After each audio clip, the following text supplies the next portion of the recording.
Hello, and welcome back to the Follow Your Spark podcast. I'm so excited to have Alyssa Dennis here with me today. And it definitely feels like we met in a really serendipitous moment. I met this incredible human being across the screen from me at a market in our neighborhood in Hamilton in Baltimore. And it was a market that I almost didn't go to, and I felt called to. And I'm so glad that I met you. Alyssa is a deep ecologist, and she utilizes her work as an educator, an interdisciplinary artist, and clinical herbalist to be a voice for the movements of peace, justice, and environmental kinship. She is the founder of Eclipta Herbal and steward of a small herbal sanctuary in Baltimore, Maryland. And it is home to tons of different medicinal plants and is an educational space where people can come. And I had the pleasure of taking one of her classes there. It's incredible. And it is a space for community building, earth skills workshops, plant tours, and collaboration. And like I said, she's also an artist. She has her BFA from MICA and an MFA from Tulane University. She's also the co-coordinator of Herbalist Without Borders in the Baltimore chapter. As soon as we met, we geeked out about feng shui and the five elements and plants and nature, and I'm just so excited to have this conversation with you. So thank you so much for joining me. Thank you for having me, Gina. This is awesome. It's going to be fun. I'm excited. So the first question I love to ask people is when you hear that phrase to follow your spark, what, if anything, does that mean to you? I mean, it really means looking at that inner light. What is the inner light saying? And you really have to kind of go travel through the darkness to find that inner light. So it can be a tricky path and not always something that someone wants to do or feels comfortable to do, but it's sort of just figuring out what that inner light is saying and that wants to shine out and be manifested in the world. I love it. And the first thing that came to my mind as you were talking is the yin yang symbol. I know, I And thought of it too. I was gonna say it, but yeah, and the light and the darkness and the darkness and the light, and yeah. knowing that that spark, that following your spark, yeah, there's a mixture of light and dark, of challenge and blessing. They go hand in hand. And what I heard from what you said is the more willing you are to be open to the darkness and different things coming up, the more you'll be able to see your light or be able to follow that path. Yeah, it's a real individual path that you really have to figure out for yourself, like the real truth for you, not some outer truth or something gained from some other teacher or guru. Those are guides. Those people are guides, but what is your inner light saying? 100%. So I would love if you could share a little bit about your path and the lights that maybe led you to your path as a clinical herbalist. How did you get here? Yeah, I mean, definitely talking about kind of being a little bit lost in the dark and having health challenges and all types of physiological health challenges manifest in the mind as well and psychologically. So, physiological and psychologically are very interconnected. And so, you just start to feel unearthed. So, my particular health challenges were digestive, and in Chinese medicine, that is considered your earth element. And so, I then kind of put together that I was an unearthed, unembodied human being. And so that contributed to a lot of my digestive ailments. And so kind of following this path of figuring out just how to shine light on my own, what was going on with me, both physiologically and psychologically. And everyone talks about the gut mind. So that was sort of the beginning. And then I've always had this sort of inherent, when I have people ask me about going to herb school or anything like that, I mean, I see the arts and herbalism very much related, and that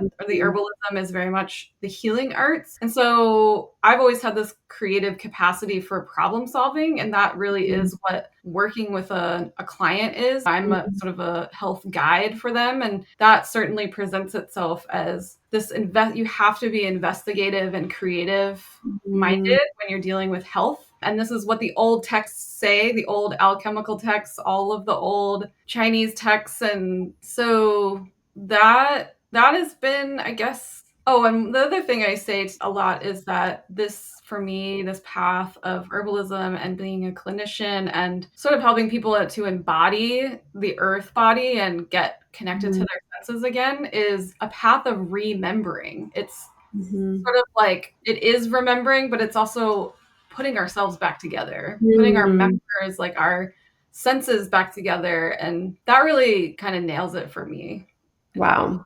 Yeah, and again, I heard that like darkness and the light, that if you hadn't had these health challenges, maybe you wouldn't have been led down this path to find solutions or seek out and be curious about what's going on. What could really support me right now? And it sounds like that challenge led you to your own path of self-discovery as well as then the passion to be able to share that with other people. Definitely. So I would imagine most people, and I don't even know if I 100% would be able to articulate this. Can you share and define what a clinical herbalist means? Yeah, actually, I just did an interview with another herbalist, and we are putting a YouTube video together describing what an herbalist does, a clinical herbalist. So there's many ways to be an herbalist. You can grow herbs, you can make herbal preparations in many different ways, tinctures, teas, lotions, poultice, which is all what one clinical herbalist can do as well. But to work clinically, meaning that you are engaging with someone one-on-one and you are offering guidance like a health coach or like any kind of health coach would do. And this includes holistic healthcare. So it's herbs, it's lifestyle, it's diet. So we go through all of those things and we see where are the imbalances, and also we're looking for patterns. So we're asking lots and lots and lots of questions, all these types of questions that pretty much you've probably never been asked. And it's actually helps the client to then start to ask more questions about themselves. And so that Mm, process of like investigation together is sort of eye opening and brings awareness to the client, but also to me as a practitioner to find where there are patterns. So, for example, I'll just give you a short example is if someone tells me, oh, I have allergies, but I also have bleeding gums, like a doctor wouldn't necessarily ask mm, those types of questions. That's why millions of questions are so helpful. And yeah. my intake form is pretty thorough. But you can see both allergies and bleeding gums being connected in the way that when your tissues are really relaxed, that means you have permeable membranes. And Mhm, so when you have bleeding gums, those are loosened and relaxed tissues. And so they are mhm, prone to bleeding. And then allergies are just kind of a leaky state. Something's getting in mhm, that shouldn't be getting in. mhm, There's also other reasons why you might have bleeding gums. Bleeding gums, there's might be other reasons why you might have allergies as well. But that's mhm, somewhere where I look to first. And so mm. those are the patterns that I'm looking for, and how many patterns can kind of match up to that. Yeah. And then herbs can help tone the tissues to sort of bring back that structure and hopefully allow the body to come back to homeostasis or come back to balance really on its own. So That's yeah. so fascinating. And I can't remember the exact date it was, but I went to one of your herbal CSA events at your house. It was like the end of summer on this cusp of summer to winter. And I was just recovering I had two styes in my eye. I had gotten a UTI, like both right at the same time. And when I went to see a doctor about it, at first they just said I had allergies in my eye or whatever. Didn't ask a lot of questions, not really in depth, just, okay, this is the first thing we think it is. Here you go. This is what you should do. It didn't work. And it took like myself being able to be curious with my own body and really see what was going on. And I can't remember exactly what you said about that transition of summer to fall and inflammation and just the humidity and the different things in the weather. But it's just so fascinating. And it feels like it's such a missing, and obviously, this is my opinion. I could talk about this forever, but like a missing in the medical system to not be able to do exactly what you just said, actually ask questions and be curious about the human being in relationship with the seasons, with nature, because we're not separate. We're connected to all of these things. So thank you for doing this work. So much so. I mean, and when you do this work, you just start to see it just so clearly. And Mm, it just doesn't happen in other practices that we have. And I'm always talking about what are these other ways of knowing ourselves and the world that we have mhm, forgotten, that we mm, need to remember. So these are practices that have been all over the world, and they're still being practiced, obviously, but clearly much more forgotten about in the US specifically, and really the industrialized world. So when you ask yourself that question, what are these other ways of remembering or connecting? What are some of those ways that come to your mind when you ask yourself that? So, yeah, the other ways of just I think about embodiment, and it comes back to the sensory system. So how do we reawaken the senses? Mm, We're constantly being taken away from building and cultivating our senses. This is like a huge thing that I talk about with like the disassociation that happens mm, with just literally being in tune with what is happening with your body in mm. relationship to the earth body. Yeah. And so what are your smells telling you? What is the taste of your food telling you? The taste of herbs can tell you so much about their therapeutic action on your particular body. Where you feel it on your tongue, where you feel it in your mouth, just like where different sensations. And that's kind of what I do when I do my plant walks. We go around, we taste plants, we feel plants, we look at little hairs on plants, and I always have like tincture or a tea for people to taste. And so it's just opening up those senses, the taste, Mhm. touch, feel, smell, just embodying that Mhm. experience is going to start to impart this remembering Yeah. and impart this sort of just connection, reconnecting. Yeah. And it sounds like it can start with as simple as the paying attention to the senses, paying attention to what you're eating, really paying attention to the taste, like not eating so fast. I'm reading this book, this cookbook called Joyful. It's an Ayurvedic, like vegetarian, vegan cookbook. And she talks so much about eating mindfully, chewing, tasting, like really interacting with food, and just how often so many of us are in a rush or multitasking or doing a million different things. And the as simple as it sounds or can be to slow down and be present with the senses, like what an incredibly powerful and transformational practice it can be, even from just doing that. Yeah, absolutely. And then you just start to onion peel the layers of that. What are the seasons? Oh, I just realized this happens every this type of season or this type of weather, or you just start to notice certain things. Yeah. And you talk about having a kin-centric relationship with plants. Can you talk a little bit more about what that term means? Yeah, I'm not sure if I made it up, but it is kind of a combination of kinship and centricness, meaning just like how are we revolving in this shape, in this circle, in a spiral shape? It's really trying to connote an image, and that we are traveling on this circle, this Mm, an unending golden mean, really, of a process. We are a process as humans, plants, animals, everything that is living is a process. We're not mhm, mechanized machines. And so I love also the image of the yin yang, because it's really showing you that this is in motion. This is not a mhm, stagnant, not supposed to be a stagnant image. It's almost like mhm, an animated, pre-animated image of showing you that the elements are mixing constantly together. mhm. So I see that as how are we in relationship? How are we really with all of our relations? How are we connected to all our relations? So Yeah, this is kin centric for me. Yeah. beautiful. And I'm curious, I know you do all these different workshops, both in person and online.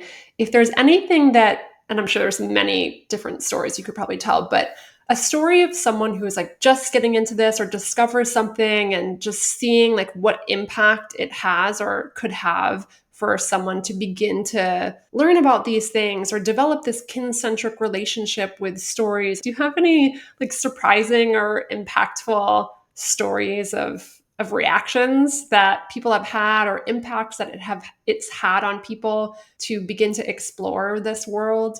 Yeah, I mean, it's so interesting to work individually with clients, but also to bring groups of people here, have many different access points. So I also make educational tools and games. So that's also an access point. But I know the people that have been coming here once a month since March, and I've done classes before, but this is the first time I've actually had a program of classes. Mm. And people, at least I know 3 people coming to the 4th class and being like, "What are we gonna do when this is over?" Because Yeah. they say they just drop in here.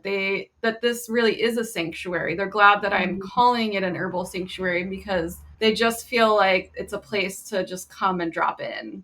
mm, And that's really how I imagined it and how I designed everything in my mind. And that to hear that reflection is so mm, affirming to me because this is what I've worked for. We've been growing here for 4 seasons, and I didn't really open it up to the public until this 4th season. So I've mm. been building this way before this in my mind, obviously, and in school, but manifesting it for the past 4 years, at least in the growing sense. And Wow. then with clients, yeah, I mean, not everyone's gonna walk away being like, this is great. I mean, obviously, as an herbalist, I can't say that I healed anyone, and I don't believe that. I don't think that that's Mm, even true even for a doctor, even though it's mhm, legal for them to say that because everyone heals themselves and it's really the mhm, plants doing that work. But I'm just this guide and I hear affirmations from people. And even just a current client right now, she's a very low dose herb person and she's just having profound mm, shifts in her body, and she was dealing with a lot of stagnation and stuckness, and things are flowing. And so I just love it. I love when someone is able to, I mean, it is a hard path to, because we have a paradigm of take this and then this will happen, take this and you will, this is the thing that to take if you have that. yeah. It just doesn't work that way. Life doesn't work that way. So if Mhm, someone isn't prepared to, and that's fine that so many people do not have the space to allow themselves to take the time that is needed to go a little deeper, because what we're working with here is root causes of some of the mhm, things that we're experiencing that are really a negative part of our culture, the disassociation from our bodies and the land body. So not everyone's prepared to sort of kind of go a little bit deeper. And yeah. so it's not going to work for everyone. But if someone's kind of willing, and we can go step by step, everyone goes at their own process. And that's why I Mhm. have all these access points. So Yeah, so profound. And it sounds like you said your land, your sanctuary is a place where people can come to drop in, they can come to connect with both themselves and the earth, and people feel that energy, that shift as soon as they take that time and space. And what an incredible journey and opportunity and space that is. So that's awesome. And I think most people are used to like what you said of, okay, I get sick, I go to the doctor, they give me a prescription, something happens like that. So, how would they even know when to see an herbalist or how would they go about working with you or finding someone like you? I feel like it's just so outside of what our norms are that how would someone even know when and where that would serve them in their health journey? yeah, I think, well, one, the American Herbalist Guild is a wonderful organization here in the United States that lists herbalists that are registered herbalists through the guild. And then, so you can find an herbalist in your area in that way. Or what is another way? I mean, this is something that I am really struggling with because there is the Herbalists Without Borders chapter as well. And they are worldwide. They're a Mm, worldwide organization. So that's another way to find an herbalist. It's a nonprofit organization working for health justice. mm, So these are people working really hard for very marginalized communities all around the world. So there is a chapter here in Baltimore. There's chapters pretty much in every state, but you can go on the Herbalists Without Borders website as well and find. And I also have I have a growing list of Maryland herbalists here. mm, And we all focus on different things. For example, I focus on women's health and digestive impairment. And then there's another herbalist in, I think, Catonsville. She focuses on a lot of urinary tract, like very specific niche things. mm. There's Rebecca Snow. She really works on a lot of nutritional things. So I have a list of niche, and it is important that an herbalist, I think, work inside of a niche of some kind because healthcare is so vast and it's so Mhm. hard. You can't do everything. Yeah. So We'll put all that information in the show notes if anyone's curious in looking up any of those things. And Herbalists Without Borders, you talked a little bit about it, but how long have you been involved in this? How did you get connected? And like, why does your work with this organization in particular matter to you? Yeah, so I heard about Herbalists Without Borders when I was in school, and there was a lot of my teachers that were part of that initiative. And so I met Megan Price. I think her last name is Price. Sorry, Megan, if I got your last name wrong. But she works at Backyard Base Camp. And so we got connected just because I'm a person that loves to reach out and where are the herbalists? Where are all my people? So, and she had already started a chapter in 2016, I think, which I was like, Mhm. whoa, really? But hadn't really been able to kind of get it up and started. And obviously there were a lot less herbalists in Baltimore then. But so we did a few events this summer at the Hamilton Market, and we're hoping to do more. So I think COVID really slowed her down, but now it's really go at your own pace and be as involved with community events as much as possible. So it's really it's available for anyone. Anyone can volunteer for Herbalists Without Borders. I'm training to be a co-coordinator of the Baltimore chapter. So that means we can go to any community event that we're invited to or that we sort of request or anything like that and do mini consultations. We can bring certain remedies with us that are free. So we have free samples and people can just get engaged with this practice a little bit. And yeah, we can be on the front lines. There's a lot of Herbalists Without Borders that go to where there are forest fires happening in different communities, or they go to Standing Rock and are with people that are experiencing all kinds of traumas psychologically, physically. But it doesn't have to be in more of those frontline areas. It can just be like, I'm working in my community with this high rate of diabetes that is in my neighborhood. Things like that. I mean, Wow. So it sounds like, again, that's another resource that maybe if someone is not able to afford higher prices or might have access to different things, that this is an opportunity that they could get access to the work that you do or support and all kinds of communities and all kinds of spaces. Yeah, because herbalism is not licensed and it can be quite expensive for someone. That the expense of me to even have my practices doesn't make a lot of money, let's just say. But this is an opportunity, yeah, to even have no to low cost access to herbalism, which is the point of Herbalists Without Borders. It's health justice in an affordable, accessible way.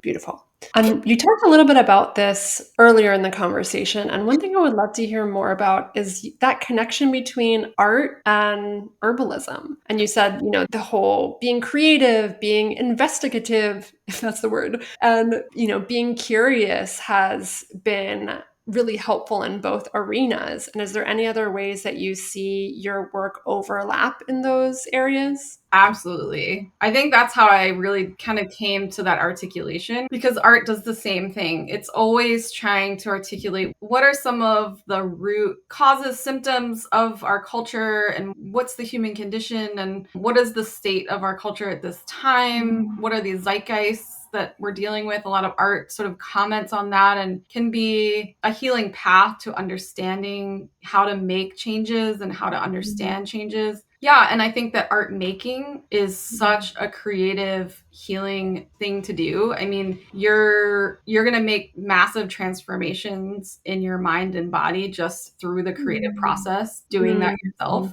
Having some kind of creative process, doesn't matter what it is, whether it's like weaving a basket or making a drawing, anything. And I'm actually just diving deep into the art of alchemy right now, which is really the foundation of medicine but science and medicine. Plant medicine, I mean, medicine used to be called natural philosophy. We didn't even have the word medical doctor, this language of science. So I think this is all very interesting to me because a lot of Galileo and Newton and all of these people that we can really attribute for what we know of as these like foundational aspects of science, they were all healers and herbalists and wizards. I mean, Yeah.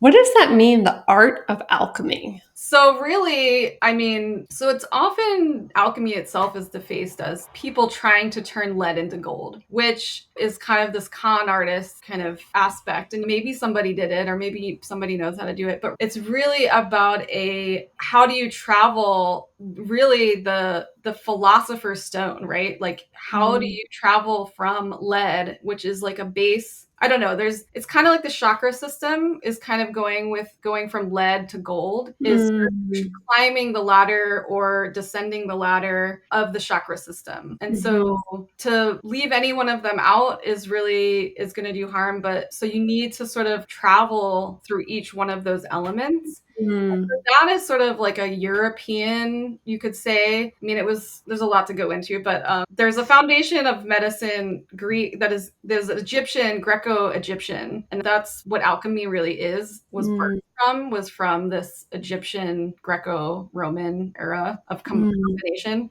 But the art of that is really how we manifest each of those elements, like going through that chakra system, and whether mm, that's through a creative process or thinking about imagining an idea. So you're in your imaginatory state, you're dreaming up things, you're mm, literally dreaming, and then you're going to go through a manifestation stage, and then you're going to go through all of these stages. That's like creative alchemy. I mean, it's mhm. the same as you would say, like what meditation brings and different stages of the Tao or anything like that. It's very similar. Mhm. Yeah, I keep thinking about what you said about remembering and remembering, like putting ourselves back together and this creative process and how it overlaps with the healing process and how, you say you don't heal people, like people heal themselves, the herbs heal people. And I just see this web or this interconnection of the more that we can see that kin-centric relationship with the earth, with plants, with ourselves, with our energy bodies, with everything, that we have so much tremendous power inside of ourselves to heal ourselves, to create, and just how incredible that is to remember and remember. Pausing this interview for a moment to share that if it feels hard for you to connect with yourself, your body, your energy, or your intuition, that makes sense to me. Just like it comes to our relationship with plants and nature, in our fast paced society, many of us have forgotten how to slow down and connect with ourselves.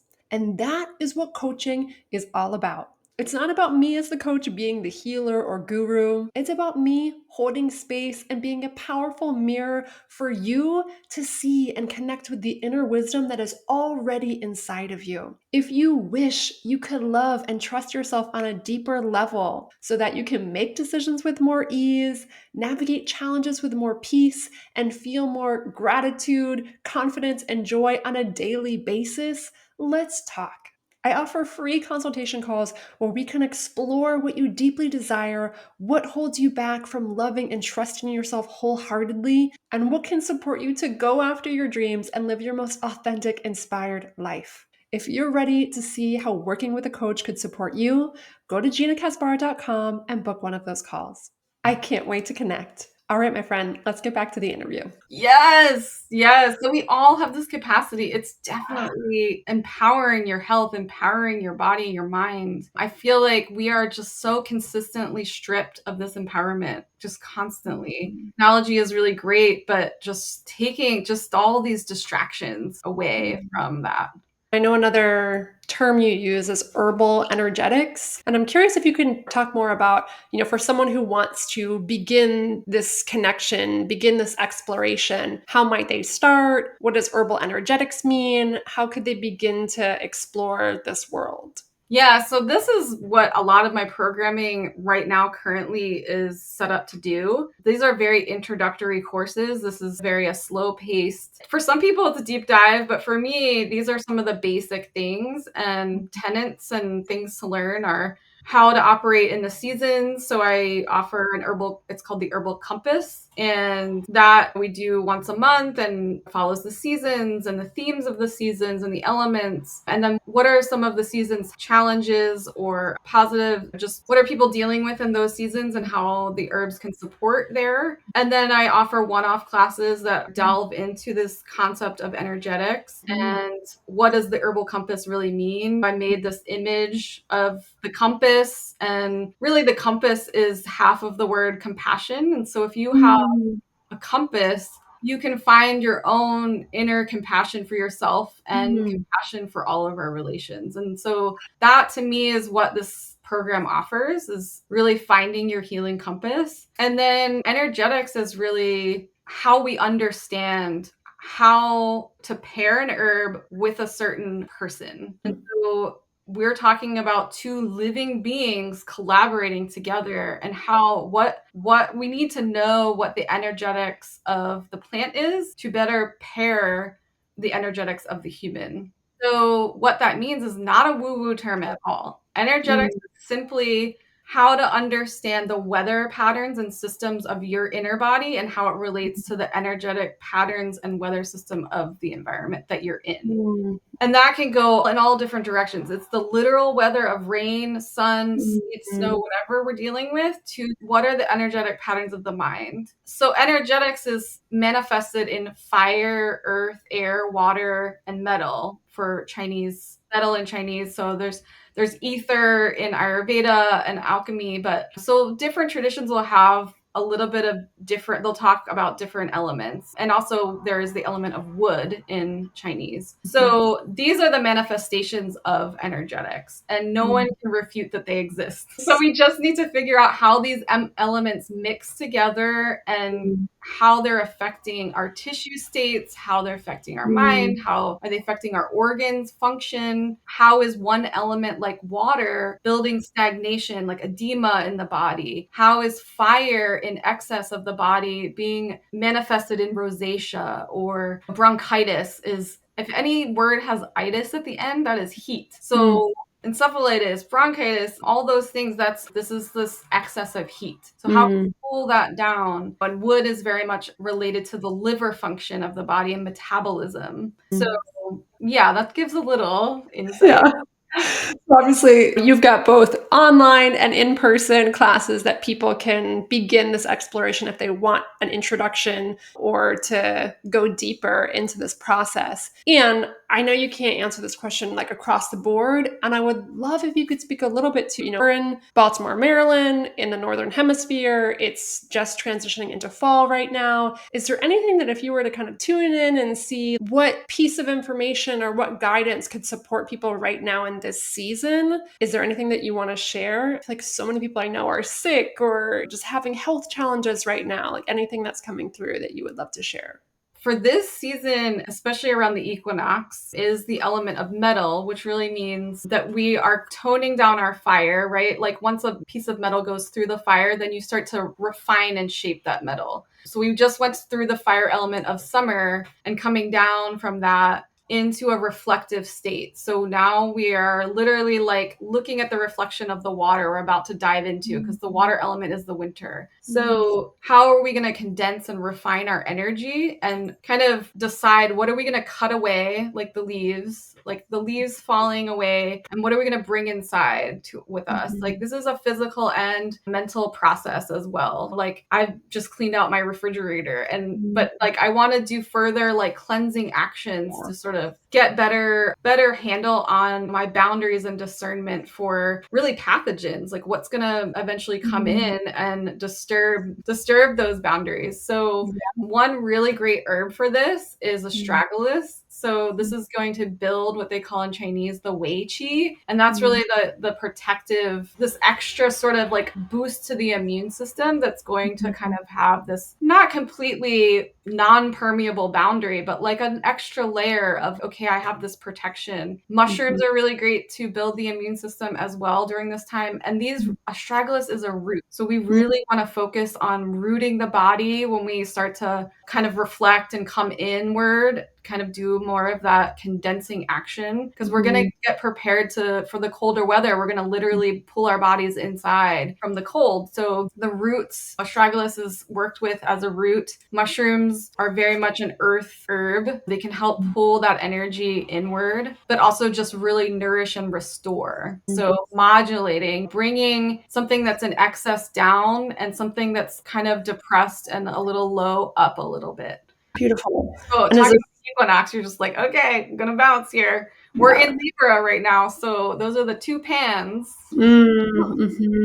And is astragalus something that how do people typically take that or ingest that? Is it a like a vitamin that they take, or is it like all different kinds of forms, or is there anything that you recommend, or what could people kind of look for? Yeah, so it's usually sold as root pieces, and then you cook those root pieces where you boil water and sort of like make a broth. You want it to sort of cook in there, not boil, but just simmer for maybe 30 minutes to an hour. And then, so you're extracting a lot of those constituents. A lot of extraction methods are really about time and heat. You could also take a tincture, which that alcohol extraction is extracting those constituents, and then you can take it as drops in water or something like that. I prefer a tea because astragalus is really delicious. It doesn't have any kind of pungent bitterness. It's actually a little bit sweet. And so it's great in soups. You can add it. You can make a whole batch, big batch, or a concentrated batch, and just add it to your soups or make it as a base to a soup.